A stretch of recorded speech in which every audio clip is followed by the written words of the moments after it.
กวันนี้แล้วเราก็ยังออกหาเหมือนเดิม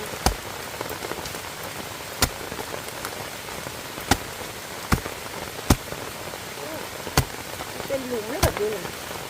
ไม่ได้ดีนะไม่ได้ต้องเอามีดปาดเอาละ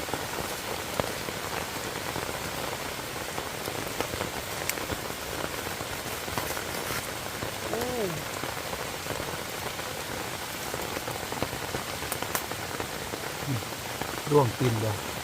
ดูในปลาย ไหนไม่มีมันเป็นหลุมมันเลยสับยาก อันนี้นอนนี่ ไหน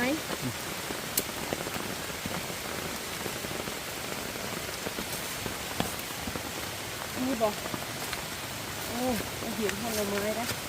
มันมืดหยุดได้ละแบบนี้ก็มีเยอะแต่เราไม่เอานะคะแบบนี้ให้มันยาว ฝนก็ตกมาเรื่อยๆ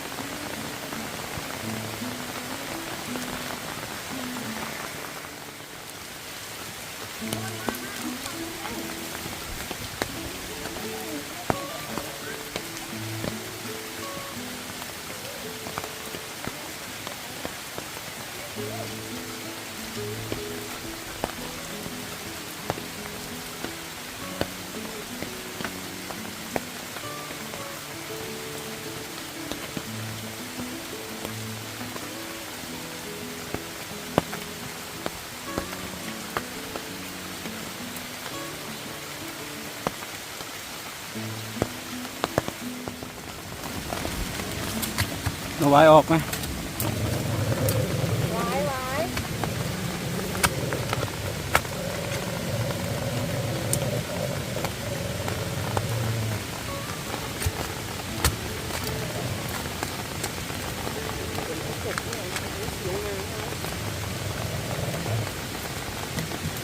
ที่ข้างหลังสิ แล้วข้างหลังก็มีนี่ เอาอืม ไว้ นี่สองหนอ นี่พ่อน้ำมาแล้วเนาะ เออ เดี๋ยวมันก็ลดแล้วฝนไม่มาตลอดลงมาก็ออกดีพอมาแล้วฝนก็ตกนี่อ่อนมากนะคะนี่แล้วไปฝั่งนี้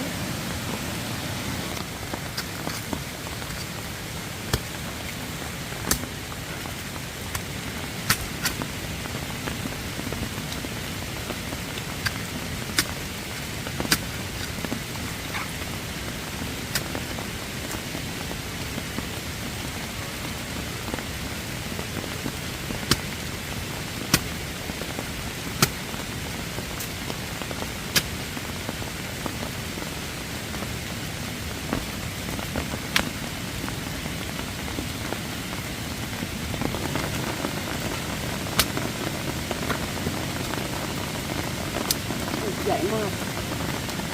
นี่โอ้พ่อเสียงรองน้ำบอก เออน้ำป่ามาแล้ว มีปลามาแล้วน่ากลัวมากทุกคน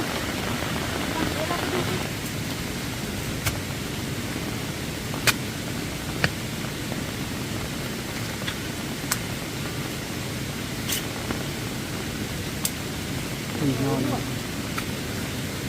วสองพ่อ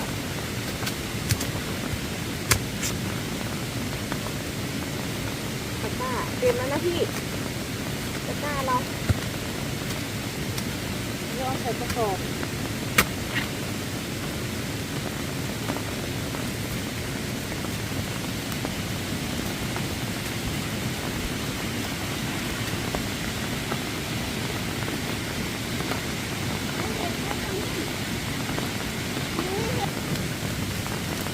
อันนี้เห็ดไหม้ใช่ไหมพ่อแต่มันบานแล้วเนาะแกงใส่หน่อไม้ได้นะคะนี่ ว่ามันไม่มีตะกร้าใส่ลำหมดแล้ว มันเต็มมันจะดำเอาละให้มันเป็นเชื้อไป ไปดูน้ำจะกลับได้ไหมนี่ น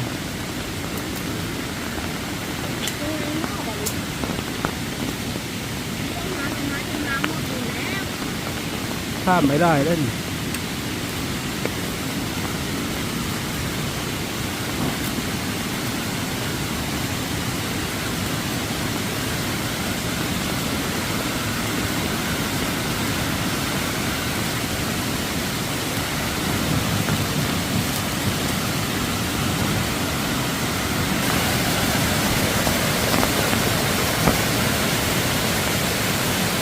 ออกมาเด้อเจ้าอ้วนเด้อดูนะครับ FT นะครับที่ไม่เคยเห็นน้ำปลาได้หลากโอ้โหแป๊บเดียวนะครับนี่เดี๋ยวเจ้าที่เจ้าทางเด้อเรามาหาหน่อมงหน่อไม้เด้อ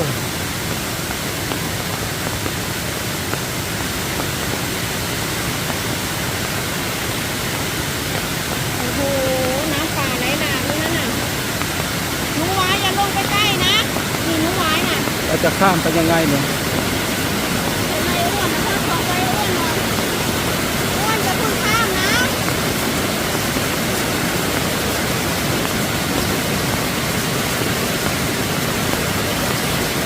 นี่หนูหวายก็อ้วนไม่ต้องไป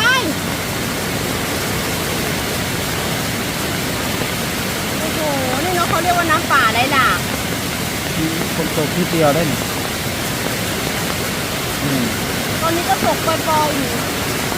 เดี๋ยวเราก็จะหาหน่อไม้ฝั่งนี้รอจนน้ำลดแล้วก็เดี๋ยวเขาจะไปตรงนั้นก่อนเด้อ เอาลงไปก่อนนะอย่าใกล้น้ำเด้อ จะไปยังไงเนี่ย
อ้วนลงไปทำไมนั่นออกมามาทางนี้ไม่ว่าเราจะไปทางโน้นหรือมั้ง ไม่ไปแล้วนั่นถอยมา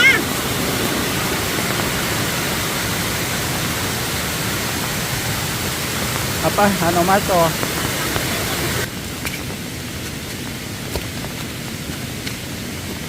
เสียมากเลย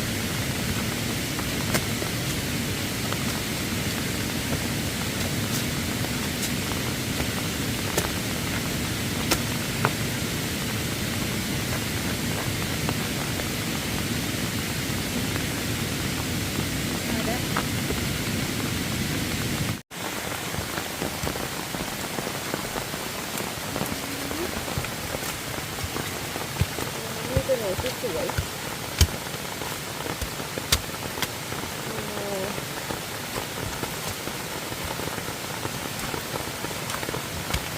น้ำก็ไหลเนาะ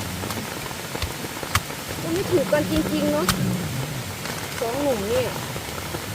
สองสามโอ้โหฝั่งนี้ก็เยอะเลยค่ะบ่อใหญ่มาก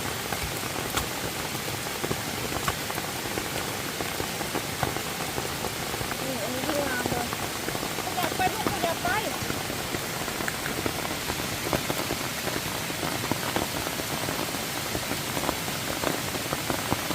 โอ้ยยังมีอีกโหนะคะเนี่ยน้ำไหลสูงสองตัดยังไงดียังไง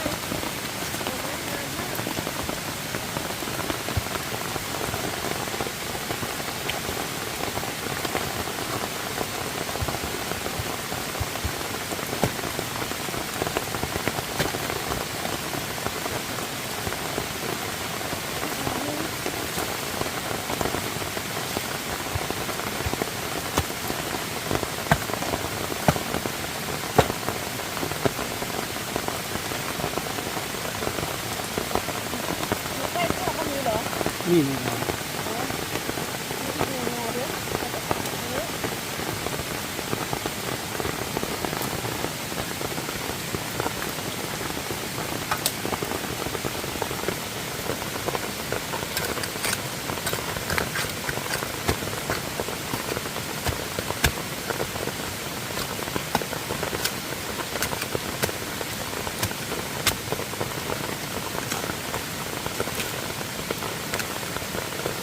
ตรงนี้อีกแล้วพ่อหลับน้องนี่ตรงนี้ใกล้ๆกันนี่แหละ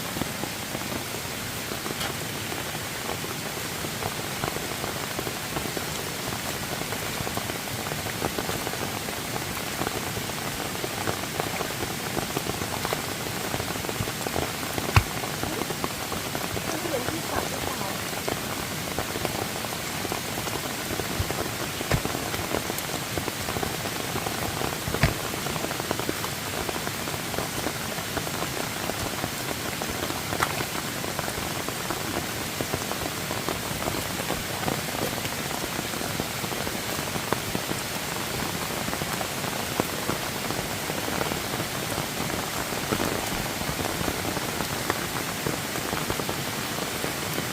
มีก็2-3 กอ